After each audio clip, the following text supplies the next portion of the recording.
Saya berikan amalan dari Al-Quran dan hadis. Satu amalan yang kalau dikerjakan secara cepat akan merubah kita jadi lebih baik. Nah, kalau mau catat boleh. Amalannya asyam. Apa amalannya? Bukan asyap, asyam. Ya. Artinya puasa. Apa? Puasa. Satu-satunya amalan yang disiapkan untuk menambah amal soleh saat yang bersamaan mengikis amal salah. Cuma puasa. Anda kalau nggak percaya, besok Senin puasa tuh. Niatkan untuk mencintai Rasulullah. Karena beliau ketika ditanya, kenapa engkau puasa hari Senin? Kata Nabi, "Qala hadza yauma wulidtu." Ini hari saya dilahirkan. Niatkan puasa Senin untuk mencintai Rasulullah sallallahu alaihi wasallam. Ini juga dalil bahwa saat hari ulang tahun boleh puasa untuk mengevaluasi diri. Saya kembalikan. Besok puasa, silahkan cek. Demi Allah saya katakan, ketika Anda puasa, saat yang bersamaan Anda ingin meningkatkan amal soleh Anda. Yang biasa cuma sholat fardu, bisa sholat sunnah. Yang biasanya jarang baca Quran, bisa baca Quran. Yang hebat itu bisa menghentikan maksiat saat puasa. Makanya ketika Ramadan, koruptor kan libur. Bukan karena takut mencuri, takut batal puasanya. Silahkan cek. Besok timbang puasa sunnah, cuma puasa sunnah saja, maksiat bisa ditahan. Antum walaupun seorang pemarah, itu akan ditahan gak pengen marah, karena takut batal puasanya. Ada seorang pemarah, puasa. Tiba 5:30 ada yang mencaci. Bukanya jam 6. Dia lagi jalan sama istri, dicaci sama orang. Dia tahan gak marah. Istrinya bingung. Kan suaminya biasanya pemarah. Kata istrinya, "Bang, abang kan biasanya marah. Kenapa gak dibalas?" Kata suaminya, "Ntar habis maghrib." Tunggu maghrib dulu. Kan 30 menit lumayan buat mikir. Begitu maghrib, dia gak mau hilangin pahala puasanya. Gak jadi dia marah. Jadi kalau Anda ingin berlatih menghilangkan kebiasaan buruk, rajin puasa.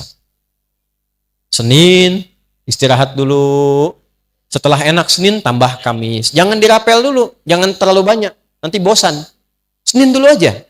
Senin sudah enak, besoknya Senin lagi. Pekan depannya lagi. Sudah enak, sudah terbiasa, tambah Kamis. Terbiasa Kamis, tambah Ayyamul Bid.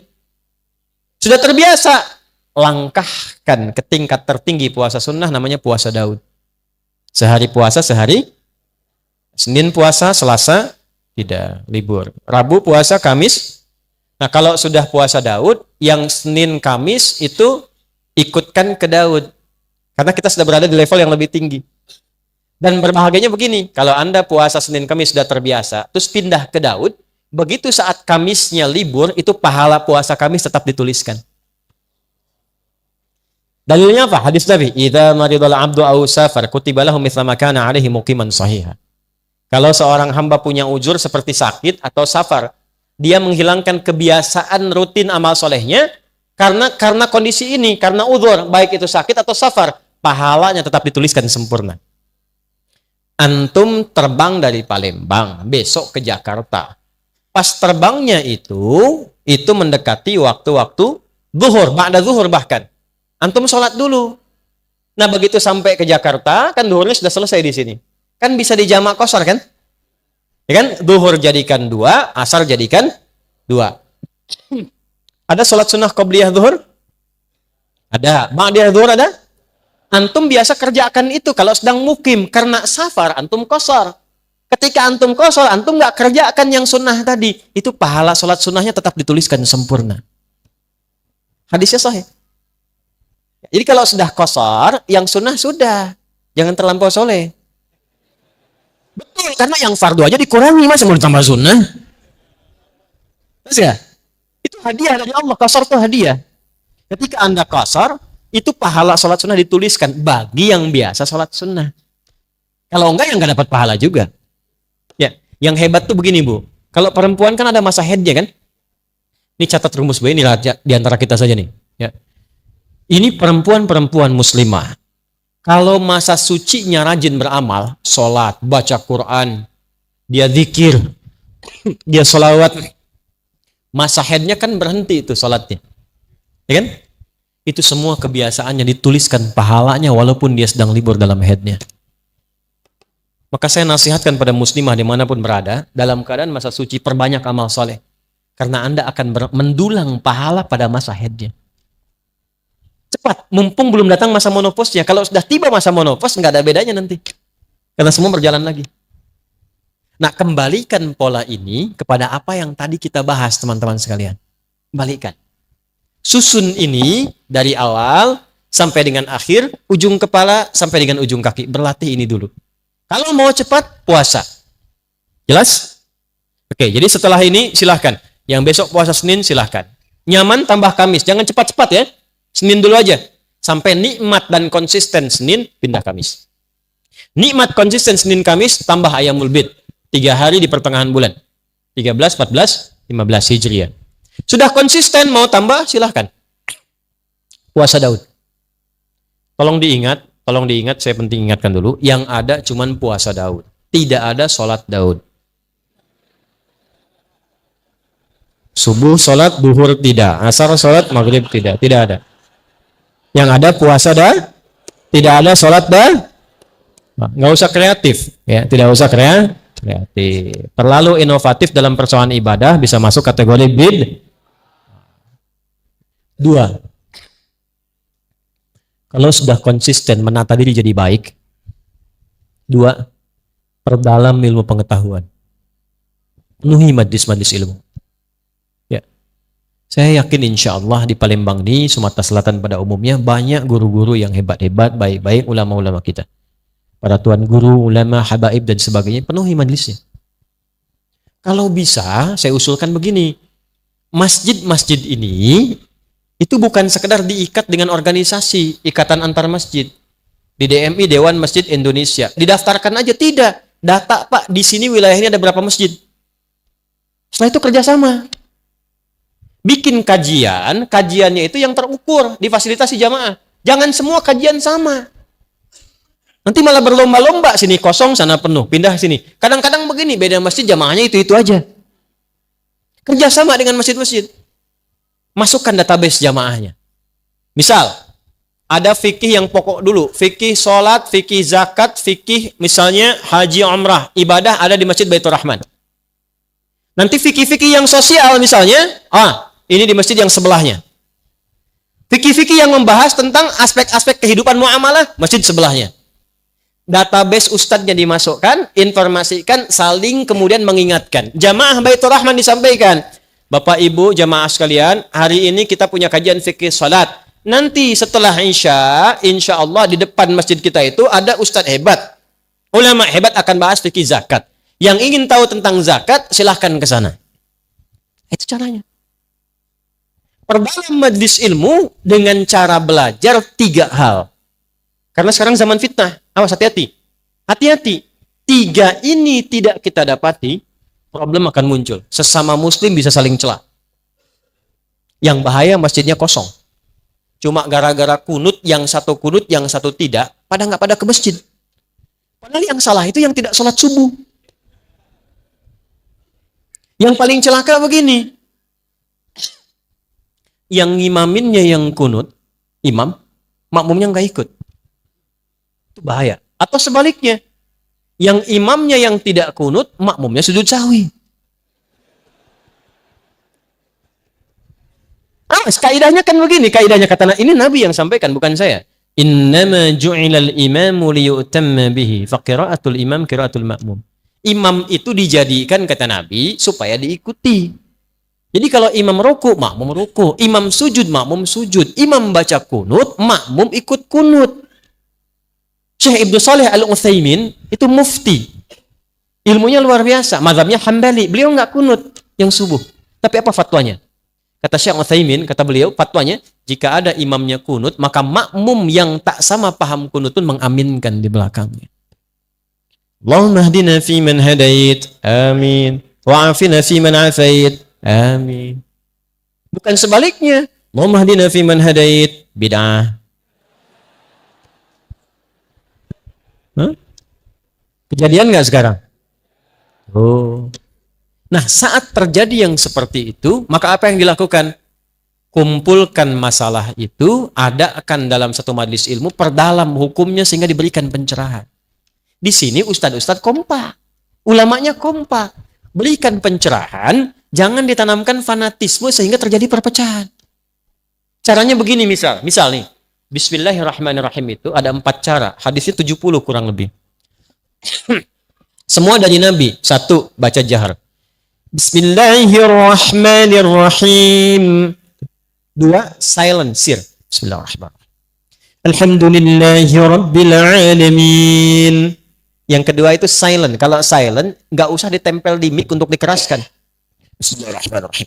Alhamdulillahi rabbil alamin. Kalau Anda tempelkan di mic untuk diberitahu, itu jahr namanya, Joni.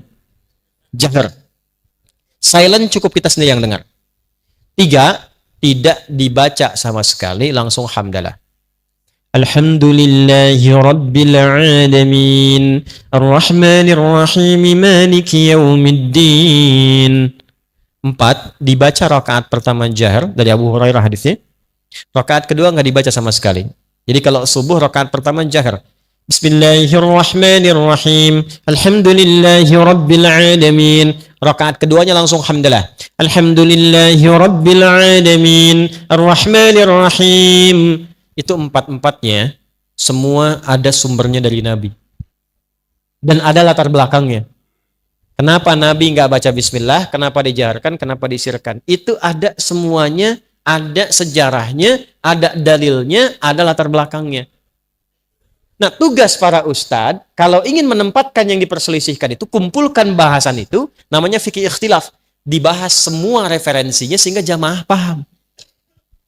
Jelaskan, kalau tidak pakai bismillah, jalur hadisnya ini. Kenapa nggak pakai bismillah? Kejadiannya begini. Karena waktu itu belum turun bismillahirrahmanirrahim. Nabi pakainya alhamdulillah rabbil alamin. Setelah Quran banyak turun, Ibnu Abbas radhiyallahu taala anhuma, anak kecil tanya pada Nabi, "Ya Rasulullah, ini di Quran tuh nyambung semua surat, ini ke sini ke sini. Al-Baqarah nyambung Ali Imran ke An-Nisa. Tidakkah Allah menurunkan pemisah, ayat yang memisahkan antara surat sehingga tidak diduga kemudian hari suratnya nyambung semua? Maka turunlah secara terpisah Bismillahirrahmanirrahim." Sejak turun itulah Nabi kemudian baca Bismillahirrahmanirrahim dengan 3 cara. Yang tadinya nggak baca dikeraskan kadang-kadang Bismillahirrahmanirrahim. Baca di silent, baca rakaat pertama, selanjutnya tidak. Yang awalnya nggak dibaca sama sekali. 4 riwayat. Semua jalurnya ada. Keempat-empatnya ini namanya manhaj. At-tariqul wadih, jalan yang tersambung pada Nabi, cara baca bismillah. Tapi kan nggak mungkin baca 4-empatnya dalam satu kali sholat. Imam Masjid Baitur Rahman ingin baca bismillah dalam sholat subuh, komplit sunnah Nabi. 4-empatnya dia baca. Bismillahirrahmanirrahim. Bismillahirrahmanirrahim. Tidak dibaca sama sekali. Dia mesti pilih salah satu. Makanya imam-imam besar pun, Imam Abu Hanifah pilih satu. Aku nggak baca bismillahnya. Diikuti Imam Malik. Imam Asy-Syafi'i mempopulerkan yang ada jahrnya. Ya, Bismillahirrahmanirrahim, supaya umat paham ada riwayat lain. Dan fikih Syafi'i itu senang pahala. Sepanjang ada dalil pasti ada pahalanya. Daripada nggak dapat, saya dapatkan. Imam Ahmad datang muridnya Imam Syafi'i, lahir 163 Hijrah. Kata Imam Ahmad, saya pilih yang sir untuk mempopulerkan. Ini nggak ada sudah, yang ada sudah, yang belum tahu itu yang bisa disirkan. Maka ketika mereka memilih, apa yang cenderung mereka pilih? Cenderung pada sesuatu, bahasa Arabnya madzhaba ilaihi. Karena kepanjangan disingkat mazhab. Maka di sini kita kenal pilihannya Imam Syafi'i, mazhab Asy-Syafi'i. Pilihannya Imam Ahmad, mazhab Hambali. Pilihan Imam Abu Hanifah, mazhab Hanafi. Pilihan Imam Malik, mazhab. Nah, mazhab itu bukan kelompok-kelompok. Dan semua kita itu kalau ngaji sekarang, itu sanadnya akan tersambung ke mazhab tadi. Kenapa? Karena Nabi itu singkatnya gini, Nabi ngajar ada sahabat. Sepeninggal Nabi, sahabat ngajar. Semua diajarkan. Itu zaman Nabi, zaman sahabat, zaman tabi'in, mereka punya kekuatan untuk mengingat. Dan hebatnya hafalan mereka di dalam kepala. Karena orang sekarang hafalnya di luar kepala. Di luar kepala itu belum hafal. Mereka itu hafalnya di dalam kepala. Nah, bertambahnya masa, berubah eranya, berkurang ingatannya. Karena orang dulu tuh maksiatnya sedikit.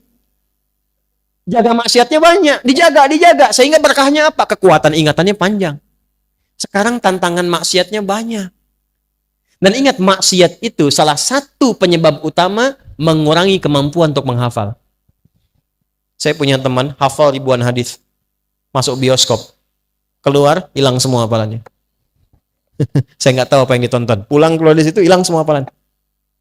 Ingat, maksiat menghilangkan keberkahan. Imam Syafi'i ngadu kepada gurunya Imam Waqi. Syakautu waqi'an an su'i hifdzi fanasahani an atrukal ma'asi faqala al-ilmu nurun wa nurullahi la yunzal lil 'asi. Saya mengadu kepada guruku Imam Waqi tentang buruknya hafalanku. Kebayang nggak buruknya hafalan Imam Syafi'i? Mungkin beda titik, beda koma. Kata Imam Waqi gurunya, tinggalkan maksiat karena maksiat itu mencegah cahaya ilmu dari Allah masuk dalam kalbumu. Balik ke sini teman-teman sekalian, fokus baik-baik. Kembalikan ke kita di sini, apa yang kita lakukan? Kumpulkan yang tadi itu, ulama dulu banyak mengingat, tapi masa setelahnya kan banyak membaca. Mengingatnya kurang, kemampuan menurun. Maka ada 4 bintang ulama yang menyalin hafalannya dalam kitabnya. Kalau orang sekarang, kitab orang disalin begini, dihafalin. Ulama dulu dihafal dulu, hafalannya nyalin kitab. Kitab itu disalin dengan hafalannya. Hafal, salin kitab. Sekarang kan kitab ada dihafalin. Kan? Maka 4 bintang itu, satu Imam Abu Hanifah An-Nu'man yang wafat tahun 150 Hijrah. Kedua Imam Malik bin Anas yang lahir tahun 94 Hijrah. Yang ketiga Imam Asy-Syafi'i yang lahir tahun 150 Hijrah. Dan keempat Imam Ahmad bin Hanbal yang lahir tahun 163 Hijrah.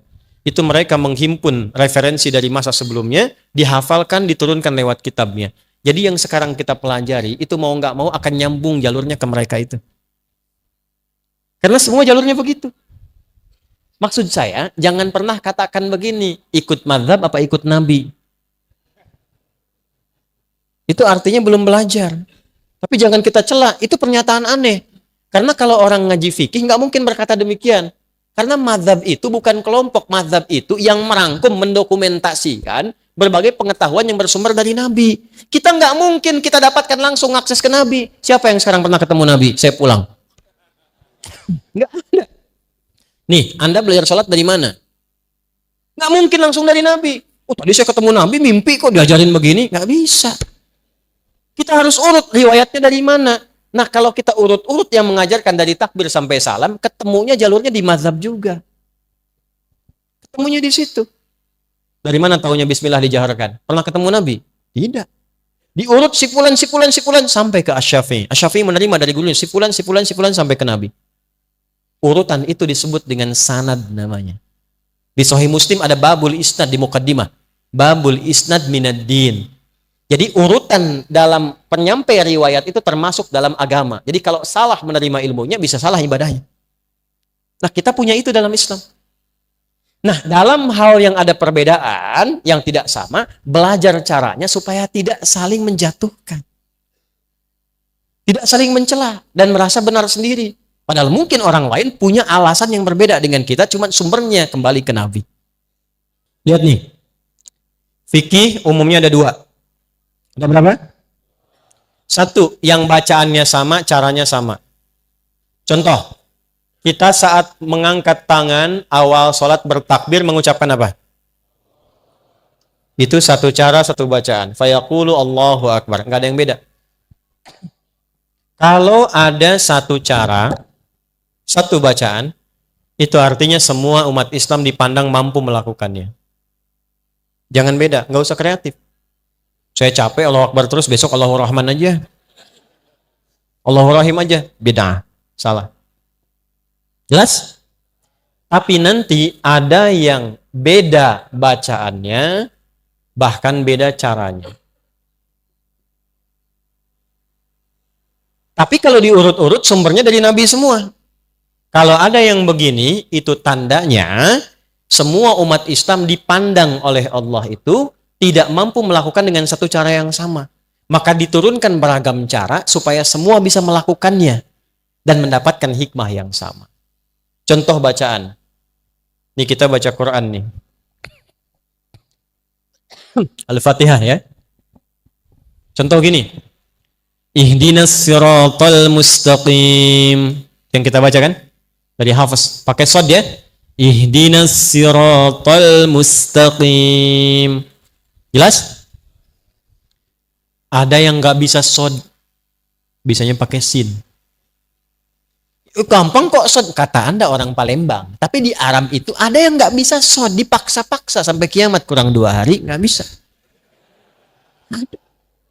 Bagi orang Palembang gampang. Ihdinas siratal mustaqim. Shad. Ihdinas siratal mustaqim. Sin. Tapi ada lisan orang Arab yang nggak bisa shad. Bisanya sin. Shad. Sin. Shad. Sin. Utlubul ilma walau bisin. Utlubul ilma walau bisad. Shad. Dia sin. Apa yang terjadi? Turun riwayat pakai sin. Dalam riwayat Warash dan Qalun dari Nafi'.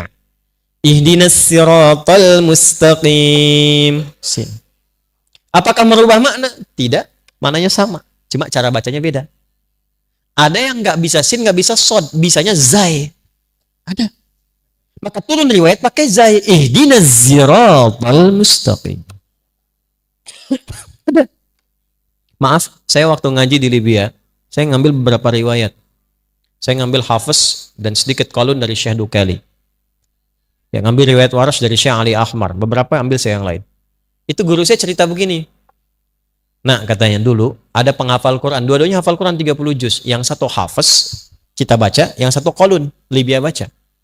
Yang satu pakai shad, ihdinas siratal mustaqim. Yang satu pakai sin, ihdinas siratal mustaqim. Dia ngaji pada guru yang sama. Cuman baru ngambil satu riwayat. Tapi yang jadi masalah, dia mengklaim itu yang paling benar. Ketemu sama kawannya, kamu salah, harusnya pakai shad. Yang sin bilang, ente yang lupa baca, harusnya pakai sin. Akhirnya dua-duanya sepakat, kita datang ke guru kita tanya mana yang benar. Gurunya bijak sekali. Kata syekhnya, ya bunayya iqra, anakku baca. Kata yang pakai shad, ihdinas siratal mustaqim. Hasbuk, cukup nah. Enta iqra, kamu baca. Dia baca pakai sin, ihdinas siratal mustaqim. Hasbuk, cukup nah.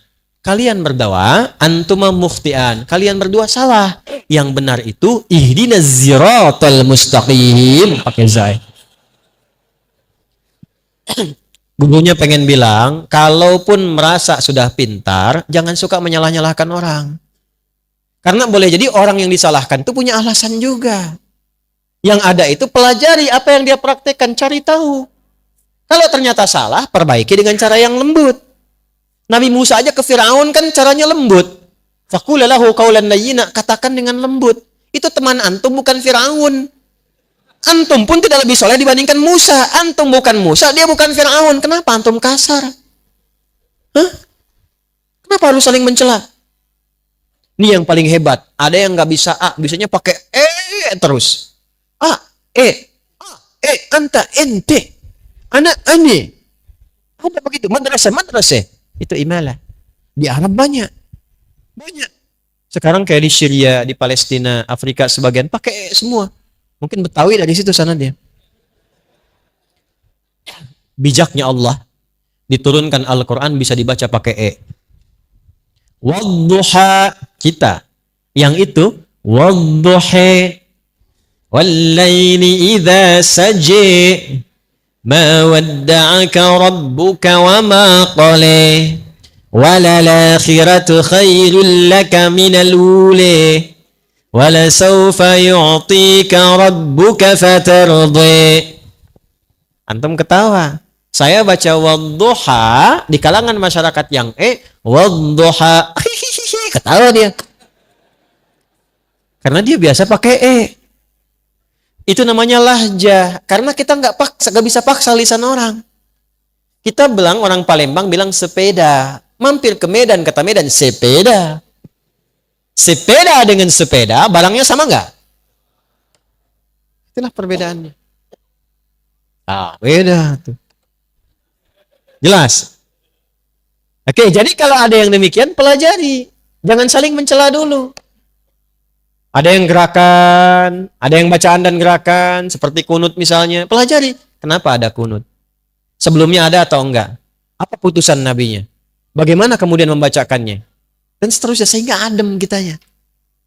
Nah, nanti kenapa? Karena akan muncul satu masa sesama muslim saling menyalahkan. Ini saya tuh paling tidak nyaman kalau ada orang ngaji Qur'annya sama, nabinya sama, tapi setelah itu saling menyalahkan. Dan yang paling saya khawatirkan adalah begini, menyimpulkan bahwa itu yang paling benar, yang lain salah. Itu bahaya. Sebab ketika yang dipelajari itu salah, tidak ada yang mampu didengar dari yang membenarkan. Itu bahaya. Ada di antara jamaah kami, menyekolahkan anaknya di satu sekolah. Begitu diwawancara, pewawancaranya nanya begini, untuk diterima di sekolah. Padahal masih sekolah kecil, TK ke SD, SD begitu. Orang tuanya ngajinya sama ustadz siapa? Begitu disebutkan Ustadz Adi, oh beda manhaj, nggak bisa. Waduh, gimana ini? Padahal kita belum pernah bertemu dengan orangnya. Belum pernah tahu apa yang dimaksudkan. Tidak ada masalah dan tidak boleh mencela. Tidak boleh kita berprasangka buruk juga. Yang saya khawatirkan adalah begini. Anda menghukumi sesuatu yang tidak Anda ketahui, maka kalimat itu mencari pemiliknya. Beda manhaj itu artinya beda keyakinan. Karena manhaj itu semua yang bersumber dari Nabi. Kalau beda manhaj artinya beda keyakinan, bahaya itu. Beda mazhab pasti nggak ada masalah. Beda manhaj itu bahaya.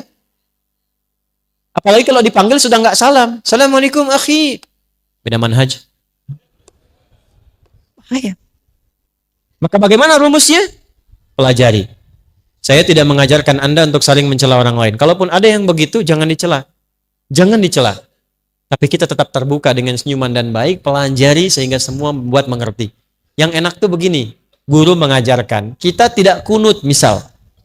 Dalilnya ini. Kalau ditemukan teman kita kunut, dalilnya yang ini. Jadi hargai mereka yang kunut. Jelas?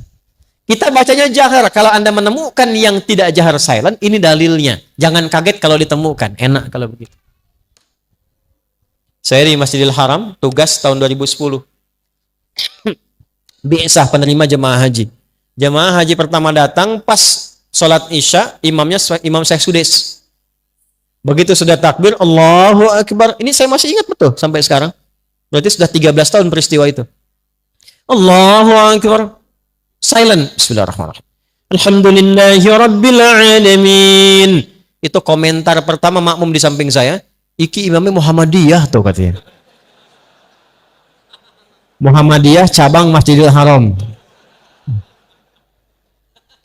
Jadi saya tidak ingin ada kesimpulan lagi kalau yang kunut NU, yang tidak kunut Muhammadiyah. Sejak kapan itu di zaman Nabi sudah muncul? Tidak ada. Muhammadiyah hormati, NU hormati, kompak semuanya jadi seorang muslim yang baik. Sepakat?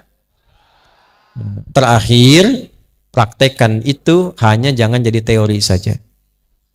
Jadi keluar dari masjid ini besok-besok, Pak Najib, Pak Edi, dan yang lainnya, ini jamaah didata nih. Nanti ustadz-ustadznya pun masukkan database. Ada siapa saja ustadz di Palembang? Masukkan. Nanti masjid didata. Kompak, ketemu dengan sesama masjid, susun jadwal.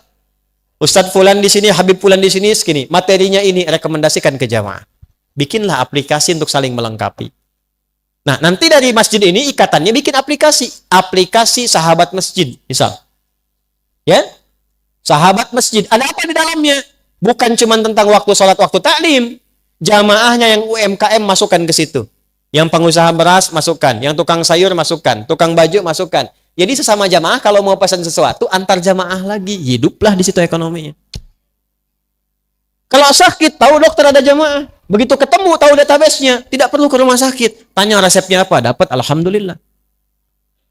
Kecurian, ketemu jamaahnya di sini ada polisi, tinggal sampaikan, diproses, alhamdulillah balik lagi. Kalau bisa begitu, itulah yang dimaksudkan nilai-nilai keislaman yang hadir dalam satu saf. Innamal mu'minuna ikhwah. Jadi itu yang kita bahas, seperti sederhana, tapi insya Allah kalau kita istiqamah sampai dengan wafat, mudah-mudahan dengan itu kita dimuliakan oleh Allah Subhanahu. Saya simpulkan malam hari ini, satu, latihan menghindari maksiat. Siapkan satu-satu listnya dari mata sampai ujung kaki dan amalannya. Yang kedua, latihan untuk mendalami pengetahuan yang sekiranya ada yang beda-beda. Jadi kalau penasaran jangan langsung menyalahkan, cari dulu ilmunya. Karena sekarang musim-musimnya saling menyalahkan, hati-hati. Ya, maaf, tambahan. Kalau ada pengajian yang mengarahkan pada aspek-aspek yang fatal secara agama, misal yang keras, yang melukai, bahkan sampai menghilangkan nyawa, itu cepat hilangkan, hindari. Jauhi, hindari. Karena akan tiba, kata Nabi, satu bentuk pengajian-pengajian dalam bahasa hadisnya tentang hadis muflis. Ada orang yang kalau mendoktrinkan untuk melukai orang. Sampai puncaknya, wasafaka dama hadza. Ada yang menumpahkan darah membawa nama Allah. Hati-hati ya. Kalau ada yang ngajak perselisihan, ngajak sampai menumpahkan darah, itu hindari. Karena akan membuat kita bangkrut di hari kiamat. Dan sekarang terjadi. Saya bermohon pada Allah supaya tidak terjadi lagi yang demikian. Ya. Itu waktu kejadian di Jalan Tamrin meledak itu, saya sedang di Lampung. Wah! Jamaah langsung tanya, Ustaz, apakah bom di Jalan Tamrin termasuk fisabilillah? Saya bilang, Mas, sependek pengetahuan saya, jihad fisabilillah itu jihad di jalan Allah, bukan di Jalan Tamrin. Hati-hati ya. Yang terakhir, praktekkan persaudaraan difasilitasi oleh DKM Kompa. Ustadz-ustadznya kita persaudarakan, bikin database, kumpulkan semua jamaah di situ. Insya Allah kalau begitu, kita mendapatkan Palembang, Sumatera Selatan sebagai baldatun thayyibatun wa rabbun